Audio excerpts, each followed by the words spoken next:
જય માતાજી બધાને। અત્યારે ઉનાળો આવી ગયો છે અને ખૂબ જ ગરમી પડી રહી છે અને લૂ લાગવાની શક્યતા પણ વધી ગઈ છે। તો ઘરગથ્થુ તમે ઉપાય કેવી રીતે કરી શકો છો, એમાં રાહત મળશે અને લૂ પણ નહીં લાગે એવા આપણે આજે ઉપાય જોઈશું।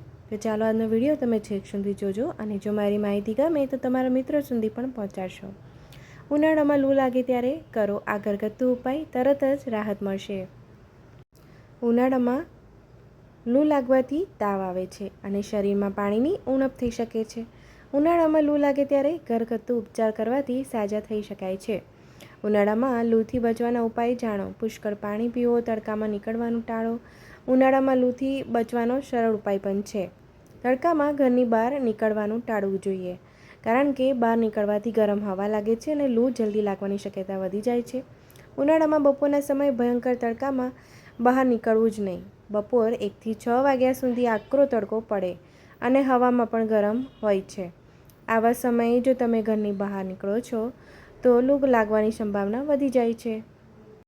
એટલે બને ત્યાં સુધી 1 થી 6 વાગ્યા સુધી તમે બહાર નીકળવાનું ટાળો।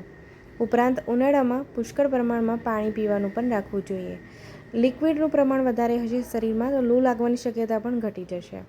પાણી ઉપરાંત વિવિધ શરબત, ફ્રૂટ જ્યુસનું પણ સેવન કરવાથી પણ શરીરમાં તમે ઠંડક રહે છે। એટલે કે તમે શેરડીનો રસ પી શકો છો, નારિયેળનું પાણી પી શકો છો। બહારના જે કોલ્ડ ડ્રિંક્સ મળે છે એ તમે અવોઇડ કરજો, કારણ કે એ શરીરને નુકસાન કરતા હોય છે અને બોડી ડિહાઇડ્રેટેડ રહે તેવું તમે કરજો। ઉનાળામાં લૂથી બચવાના ઘરગથ્થુ ઉપચાર।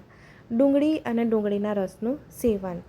ડુંગળી આપણા શરીર માટે ઘણી બધી ફાયદાકારક છે। ડુંગળી અને ડુંગળીનો રસ તમને લૂથી બચવામાં મદદ કરે છે। ઉનાળામાં લૂથી બચવાનો સૌથી સસ્તો અને સરળ ઉપાય છે ડુંગળી અને ડુંગળીના રસનું સેવન કરવું।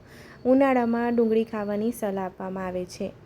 ડુંગળીનું શાક પણ બનાવી શકાય છે, સલાડ પણ બનાવી શકાય છે। તમે એને કોઈ પણ રીતે તમે ગ્રહણ કરી શકો છો, સાથે તમે ડાયટમાં પણ સામેલ કરી શકો છો। લૂ લાગે ત્યારે ડુંગળીનો રસ કાઢીને તેને હાથ, પગના તળિયે લગાવવાથી શરીરનું તાપમાન ઘટે છે। આના કારણે તમારા શરીરમાં ઠંડક રહે છે અને લૂ લાગવાની શક્યતા પણ ઘટી જાય છે।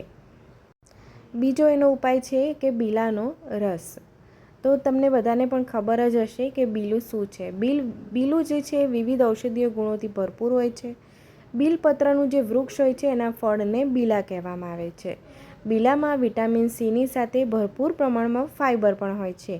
તમે બીલામાંથી શરબત બનાવી શકો છો।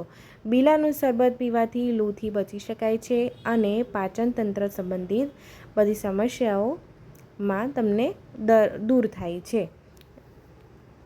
બીલામાં ફાઇબરનું પ્રમાણ વધારે હોવાથી તમને જો કબજિયાતનો પ્રોબ્લેમ હોય તો એ પણ દૂર થાય છે।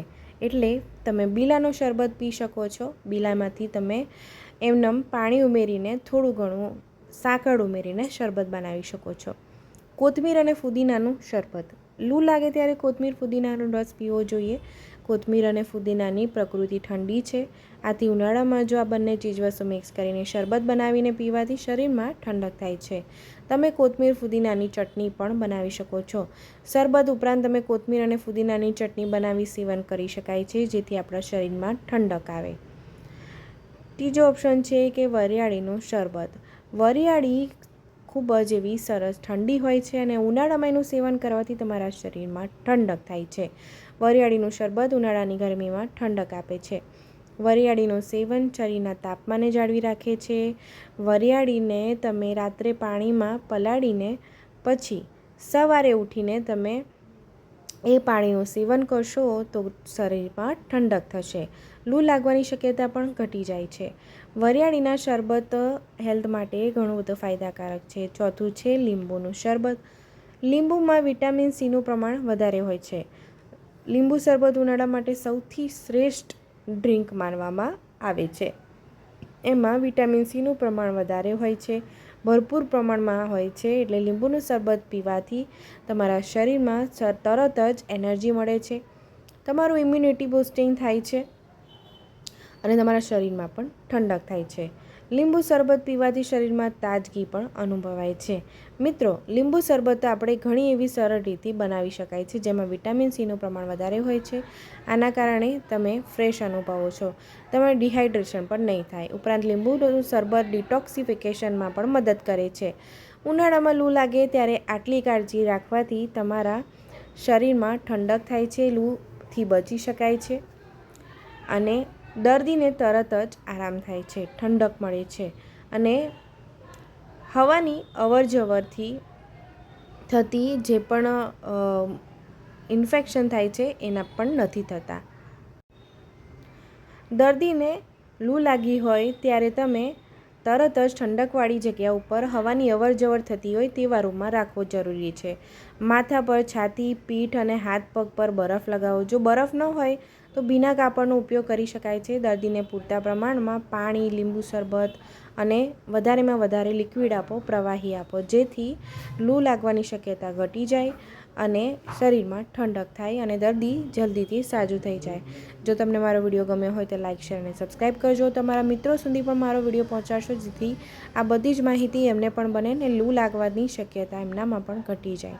મારો વિડીયો જોવા બદલ તમારો ખૂબ ખૂબ આભાર. મારો વિડીયો ગમ્યો હોય તો સબસ્ક્રાઈબ કરજો. આવજો મિત્રો.